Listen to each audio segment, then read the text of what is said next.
Good morning class. आपको पता ही होगा हम लोग चैप्टर 4 को रिवाइज कर रहे हैं, क्विक रिवीजन कर रहे हैं।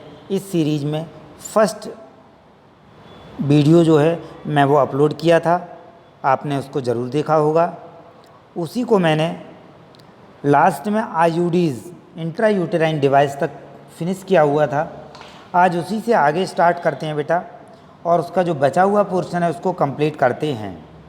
यानी यहाँ पे जो नेचुरल मेथड जो हम कह सकते हैं, हम लोगों ने जो वेरियर मेथड पढ़े हुए थे, जिसमें नेचुरल मेथड, वेरियर मेथड, आईयूडीज़, इनको हमने फिनिश कर लिया था। आज हम स्टार्ट करते हैं oral administration of small doses of either progestogens और एस्ट्रोजन के कॉम्बिनेशन, है ना। यहाँ पे हम जो पिल्स के थ्रू कॉन्ट्रासेप्टिव मेथड होता है उसको एक्सप्लेन कर रहे हैं। तो देखिएगा, इसमें एक सहेली पिल्स का नाम मैंने आपको बताया था, जो कि CDRI लखनऊ में जिसका फॉर्मेशन हुआ है, ठीक है ना, उसको भी आप अच्छे से समझेंगे। देखिए बेटा, ये यहाँ पे दिया गया है, सहेली पिल्स का नाम है।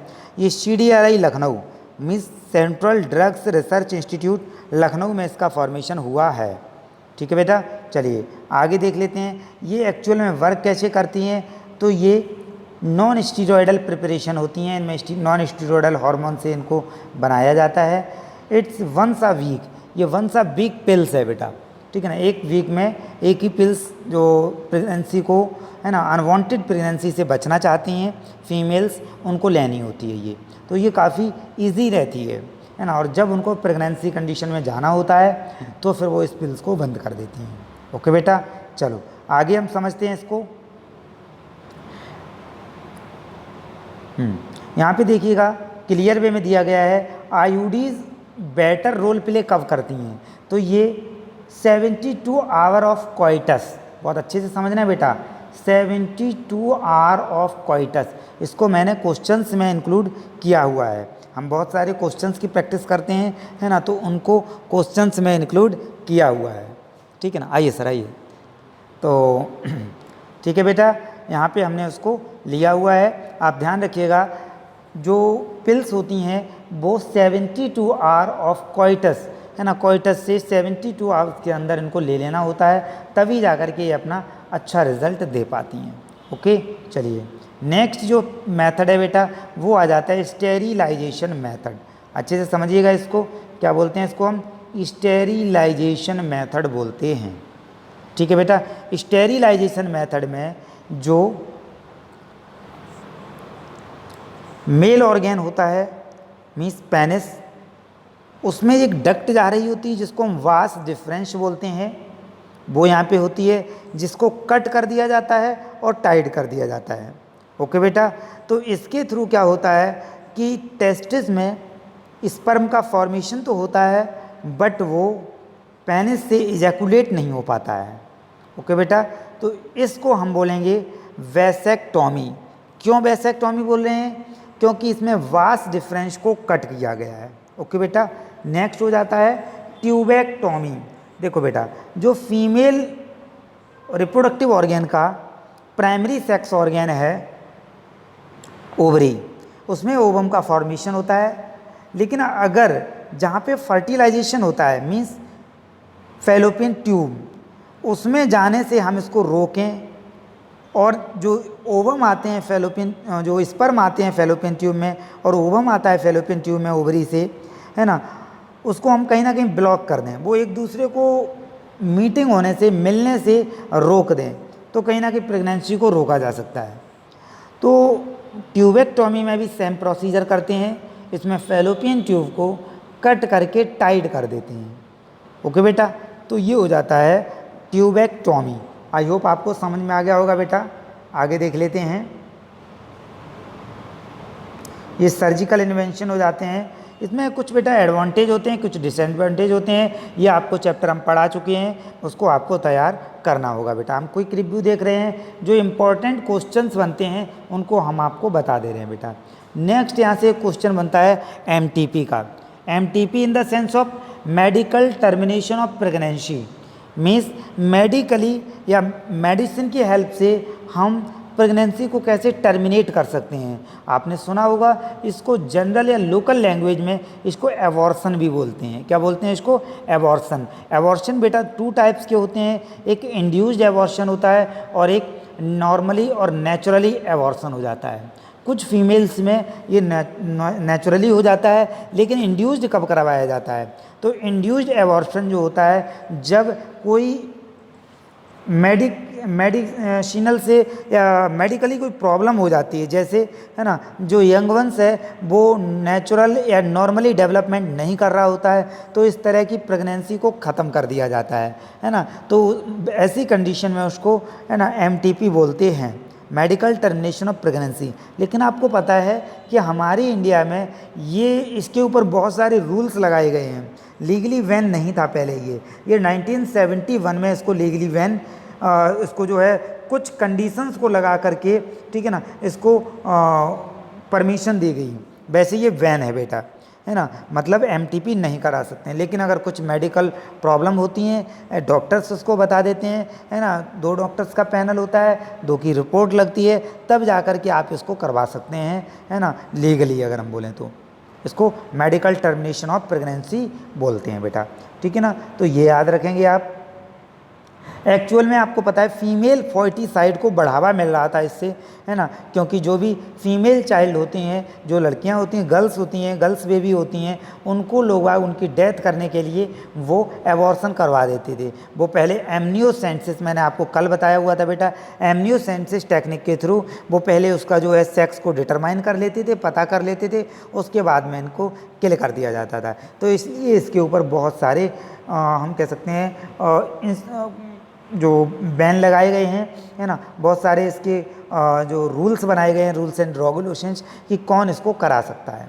ओके बेटा, चलो यहाँ पे एक्चुअल में जो गेस्टेशन पीरियड होता है उसको डिवाइड किया जाता है बेटा जी 3 ट्राइमेस्टर में। फर्स्ट ट्राइमेस्टर, फर्स्ट जो 3 मंथ होते हैं रिप्रोडक्शन के या फर्टिलाइजेशन के बेटा, तो उसको हम बोलते हैं फर्स्ट ट्राइमेस्टर। एमटीपी सबसे आसानी से फर्स्ट ट्राइमेस्टर में हो जाती है, लेकिन ये रिस्कियर हो जाती है 2nd और 3rd ट्राइमेस्टर में। तो ये एक ध्यान रखने वाली बात है। आगे देखते हैं बेटा जी, यहीं से हम सेक्सुअल ट्रांसमिटेड डिसीज या एसटीआई सेक्सुअल ट्रांसमिटेड इन्फेक्शन इसको बोलते हैं। क्या बोलते हैं? सेक्सुअली ट्रांसमिटेड इन्फेक्शन बोलते हैं, सेक्सुअली ट्रांसमिटेड डिसीज भी बोलते हैं, और वीडी भी बोलते हैं, वेनरल डिसीज। और इसी को बेटा आरटीआई रिप्रोडक्टिव ट्रैक्ट इन्फेक्शन के नाम से भी जाना जाता है, ठीक है ना।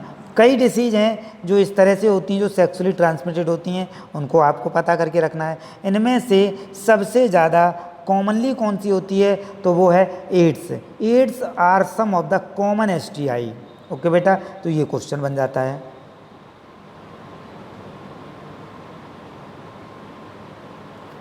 एक मिनट,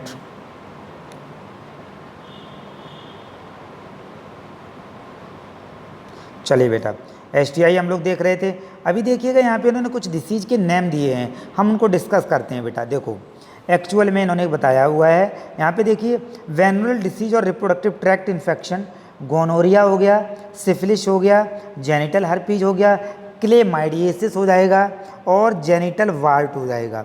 देखिए यहाँ पे genital wart, trichomoniasis, hepatitis B, and of course the most discussed infection in the recent years. इनके ऊपर काफ़ी डिस्कशन होता रहता है, क्योंकि ये बहुत ज़्यादा होने वाली डिसीज़ हैं, और चैप्टर 8 में भी इसके बारे में आप पढ़ोगे। आगे देख लेते हैं हम इसमें। Some of these infections like hepatitis B and HIV can also be transmitted by sharing of injection. अब देखो भाई, HIV यानी एड्स की अगर हम बात करते हैं बेटा, तो इसके स्प्रेड होने के बहुत सारे मेथड हैं। सेक्सुअली ट्रांसमिटेड भी होता है ना, मल्टीपल सेक्सुअल पार्टनर होते हैं उनकी वजह से भी होता है। इंजेक्शन और इम्प्लांट जो आपने सुने ना, कि जो पहले क्या डॉक्टर्स जो होते थे वो एक कांच की नीडल रखते थे, कांच का इंजेक्शन रखते थे, है ना, ग्लास जो आता है कांच का उसका, और उसी के थ्रू जो भी पेशेंट आते थे उन सबको इंजेक्शन उसी से लगाते जाते थे। हालांकि वो उसको स्टेरिलाइज करते रहते थे, है ना, वो गर्म पानी रखते थे, उसको 2 बार उसमें फिल करने के बाद में उसको निकाल देते थे, लेकिन कहीं ना कहीं फिर भी जर्म रहने के चांसेस रहते थे। अभी क्या हुआ है, अभी पूरा सिस्टम सेटअप हो गया है, बदल गया है, और इसमें बताया जाता है और किया भी जाता है। आप देखते हो 2 रुपये 3 रुपये की एक डिस्पोजल आने लगी है, डिस्पोजेबल, उसको ले आते हैं, है ना, और उसी को यूज करते हैं। इंजेक्शन ले आते हैं और उसी को यूज करते हैं, 1% को लगाने के बाद उसको थ्रो कर दिया जाता है। यूज एंड थ्रो वाला कॉन्सेप्ट को लागू कर दिया गया है। तो ठीक है ना, इससे भी होता है। जो मेल होते हैं उनमें जब वो शेविंग कराने जाते हैं तो वहाँ पे भी ये कैरी हो सकता है, क्योंकि उनका जो रेज़र होता है, रेज़र ब्लेड होता है, वो एक ही रखते हैं। ब्लेड भले ही चेंज करते रहते हैं, लेकिन रेज़र तो उनका लगभग एक ही रहता है। तो कई बार ब्लड उस पर लगा रहता है, जब दूसरे पर्सन को लगाते हैं तो कई बार कट जाते हैं, है ना, तो ब्लड ट्रांसफ्यूजन होने के चांस रहते हैं, चेंजेस होने के चांस रहते हैं। तो ये कॉन्सेप्ट बहुत ज़्यादा बनता है, ठीक है ना। तो ये आप इनको स्टडी करोगे, यहाँ से सबसे क्वेश्चन बनते हैं बेटा। देखो बेटा, यहाँ पे एक टर्म आया हुआ है PID, पेल्विक इन्फ्लामेटरी डिसीज़, और यहीं पे बेटा एबॉर्शन भी आया हुआ है। एबॉर्शन मैं आपको ऊपर ही समझा चुका हूँ। PID को समझ लेते हैं। जब भी कोई भी जेनेटिकली या रिप्रोडक्टिव ऑर्गेन में या जेनिटल ऑर्गेन में कोई डिसीज होती है तो कई सारे लोग इसको छिपा लेते हैं। क्यों? हेजिटेशन की वजह से, शर्म की वजह से, और वो घर में किसी को बताते नहीं हैं। तब तक ये फैलती रहती है और प्रॉब्लम क्रिएट करने लगती है ज़्यादा। जब ज़्यादा हो जाती है तब हम बताते हैं, फिर कहीं ना कहीं ये सही से क्योर नहीं हो पाती है। तो ठीक है ना। और इसके सबसे ज़्यादा प्रॉन एज जो होती है वो 15 से लेकर के 24 तक होती है। सबसे ज़्यादा सेक्सुअल ट्रांसमिटेड डिसीज़ 15 से 24 एज के जो यंग वंस होते हैं, जो हम कह सकते हैं पर्सन होते हैं, उनमें ज़्यादा होती है ये। तो ठीक है ना। बीमारी होती है, हमें उसमें हेजिटेट नहीं करनी चाहिए, वो किसी को भी हो सकती है। ओके बेटा, चलो इसको आगे और समझते हैं। ये देखो बेटा, दिया गया है इसमें यहाँ पे 15 to 24 एज ग्रुप जो है उसमें सबसे ज़्यादा होने के चांसेस रहते हैं। इससे कैसे बच सकते हैं? सेक्सुअल ट्रांसमिटेड डिसीज से हम कैसे बच सकते हैं वो समझते हैं। तो देखिएगा, avoid sex with unknown partners और मल्टीपल पार्टनर्स। इनसे अगर हम अवॉइड करते हैं तो हम इन चीज़ों से बच सकते हैं। Always try to use condoms during a coitus, है ना, इसको यूज करना चाहिए। In case of doubt one should go to qualified doctors for early detection and get complete treatment if diagnosed with infection। अगर किसी को लगता है कि उसको जो है प्रॉब्लम हो सकती है या होने के चांसेस हैं, है ना, तो वो क्वालिफाइड डॉक्टर से सलाह ले, उसको समझे, उसको अपनी प्रॉब्लम्स बताए, तो सभी प्रॉब्लम्स का सॉल्यूशन हो सकता है। जिस तरह से बेटा स्टूडेंट की एक प्रॉब्लम, कोई भी प्रॉब्लम्स हो, किसी तरह की प्रॉब्लम्स हो, उसका एक अच्छे से जो सॉल्यूशन कर सकता है वो टीचर होता है। सेम उसी तरह से हमारी बॉडी की जो प्रॉब्लम्स होती हैं, जो बीमारी होती हैं, उनको अगर हम डॉक्टर्स को, अच्छे डॉक्टर्स को सही से बताते हैं तो वो उनको बिल्कुल क्योर कर सकता है। ओके बेटा, लास्ट में जो टॉपिक आता है वो बनता है इनफर्टिलिटी। देखिएगा, इनफर्टिलिटी, देखो बेटा, बहुत सारे कपल ऐसे होते हैं जिनमें यंग वंस नहीं होते हैं, जिनके बच्चे नहीं होते हैं। तो जिनके बच्चे नहीं होते हैं हम कह सकते हैं वो कहीं ना कहीं इनफर्टिलिटी प्रॉब्लम से रूबरू हो रहे होते हैं। ठीक है ना बेटा, तो ये आप ध्यान रखेंगे। आगे देख कैसे करके क्या होता है, देखते हैं इसमें। देखो, इसमें बहुत सारी कंडीशंस होती हैं।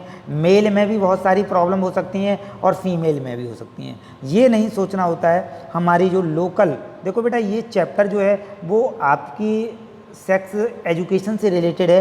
ये आपके सिलेबस में सिर्फ इसीलिए डाला गया है कि आप यंग वंस हो, आप ही आगे आने वाली इंडिया के कर्णधार हो, है ना, इस एडल्ट स्टेज में जाने वाले हो। तो आपको अगर ये सब बातें पता होंगी तो आप इन प्रॉब्लम से जब आगे फेस करोगे तो आप इन सबसे ईज़िली जो है वो हैंडल कर पाओगे। इसलिए ये सिलेबस में आपके में डाला गया है। ओके बेटा, तो अच्छे से समझिएगा, हेजिटेट नहीं करिएगा। कई सारे वर्ड ऐसे होते हैं जो आपको ऑड लग सकते हैं, लेकिन उनको सही तरीके से अगर हम यूज कर रहे हैं, ले रहे हैं वर्ड को, तो वो फिर ऑड नहीं लगने चाहिए। ओके बेटा, देखिएगा स्पेशलाइज्ड हेल्थ केयर से हमें बात करनी चाहिए, है ना, कि सर यंग वंस क्यों नहीं हो रहे हैं, तो वो प्रॉपर मेल और फीमेल का चेकअप करते हैं। अगर वो मेडिसिन के थ्रू सही हो रहा होता है तब तो वो उसको मेडिकल हेल्प दे देते हैं, और अगर वो सही नहीं हो रहे होते हैं तो उनको ART की सलाह देते हैं। ART क्या होती है बेटा? Assisted reproductive technology. देखो बेटा, हम इस चैप्टर को रिवीजन कर रहे हैं तो किसी को ये नहीं लगना चाहिए कि सर जो है बहुत सारे टर्म्स को स्किप कर रहे हैं, है ना बेटा। जब हम पढ़ाते हैं तो पूरा पढ़ाते हैं, और रिवीजन में आपको पता है जो इंपॉर्टेंट टॉपिक होते हैं उन्हीं को लिया जाता है। तो ठीक है, ART की फुल फॉर्म बहुत आती है, असिस्टेड रिप्रोडक्टिव टेक्नोलॉजी। तो उसको इस तरह से हम असिस्टेड करके डॉक्टर्स लोग जो हैं वो बताते हैं कि आपको क्या करना है। इसमें इन विट्रो फर्टिलाइजेशन, जिसको टेस्ट ट्यूब बेबी प्रोग्राम के नाम से आजकल ज़्यादा जानते हैं, वो बहुत ज़्यादा यूज होता है, वो करवाया जाता है। ZIFT, गिफ्ट और जिफ्ट में डिफरेंस बेटा बहुत आते हैं, वो आपको पता होना चाहिए, है ना। ZIFT और GIFT, ठीक है ना। तो जाइगोट इंट्राफेलोपियन ट्रांसफ़र और गैमेट इंट्राफेलोपियन ट्रांसफ़र, ये आपको क्लियर पता होना चाहिए। इंट्रा यूटेराइन ट्रांसफ़र, ये आपको क्लियर होना चाहिए। इन विवो फर्टिलाइजेशन, ये आपको पता होना चाहिए। देखो बेटा, गिफ्ट ये आ गया है कॉन्सेप्ट, ये देखिएगा गिफ्ट ये दिया गया है, ठीक है ना। तो इन सब को आप तैयार करेंगे, है ना। आर्टिफिशियल इंसेमिनेशन भी कई बार प्रॉब्लम बनता है। देखो बेटा, जब भी हम इसको पढ़ाते हैं तो आपको हम बताते हैं कि एक्चुअल में मेल में कई बार प्रॉब्लम्स ज़्यादा होती हैं। जो मेल में स्पर्म काउंट होता है वो कई बार कम होता है, जिसकी वजह से यंग वंस, है ना, नहीं हो पाते हैं, ठीक है ना। तो कितने मेल स्पर्म काउंट होने चाहिए वन कोइटस में? तो अप्रॉक्सीमेटली 200 to 300 मिलियन स्पर्म होने चाहिए वन एजैकुलेशन में, ठीक है ना। मिलियन स्पर्म, याद रखोगे ये, ठीक है ना बेटा। तो ये कंडीशन हो जाती है। तो जिसमें ऐसी प्रॉब्लम्स होती हैं उनको आर्टिफिशियल इंसेमिनेशन की हेल्प दी जाती है ना, ART बताई जाती है। तो बहुत मेथड है बेटा, इन सबको आप प्रिपेयर करो, बहुत सिंपल भी हैं, और इस तरह से ये चैप्टर जो है वो आपका फिनिश हो जाता है। यहाँ पे हमने बहुत सारे मेथड आपको डिस्कस किए बर्थ कंट्रोल के, और कैसे करके इनफर्टिलिटी से बचा जा सकता है, क्योंकि ये बहुत बड़ी समस्या होती है। अपने बच्चे को देखने की, अपने बच्चे को, है ना, आगे वंश चलाने के लिए हमारे यहाँ देखा जाता है ना, कि जो बच्चे होते हैं उनको सब कोई चाहते हैं कि हमारे बच्चे हों। भले आजकल जो हम लोग एजुकेटेड हो गए हैं, समझदार हो गए हैं, तो लड़का लड़की में डिफरेंस नहीं करते हैं, लेकिन कम से कम बच्चे तो होने ही चाहिए, चाहे वो लड़का हो चाहे वो लड़की हो। ओके बेटा, है ना। तो वही कंडीशन यहाँ पे बताई जा रही है कि जिन कपल्स के बच्चे नहीं होते हैं वो क्या कर सकते हैं, तो वो असिस्टेड रिप्रोडक्टिव टेक्नोलॉजीज़ की हेल्प ले सकते हैं, और यंग वंस उनके भी हो सकते हैं।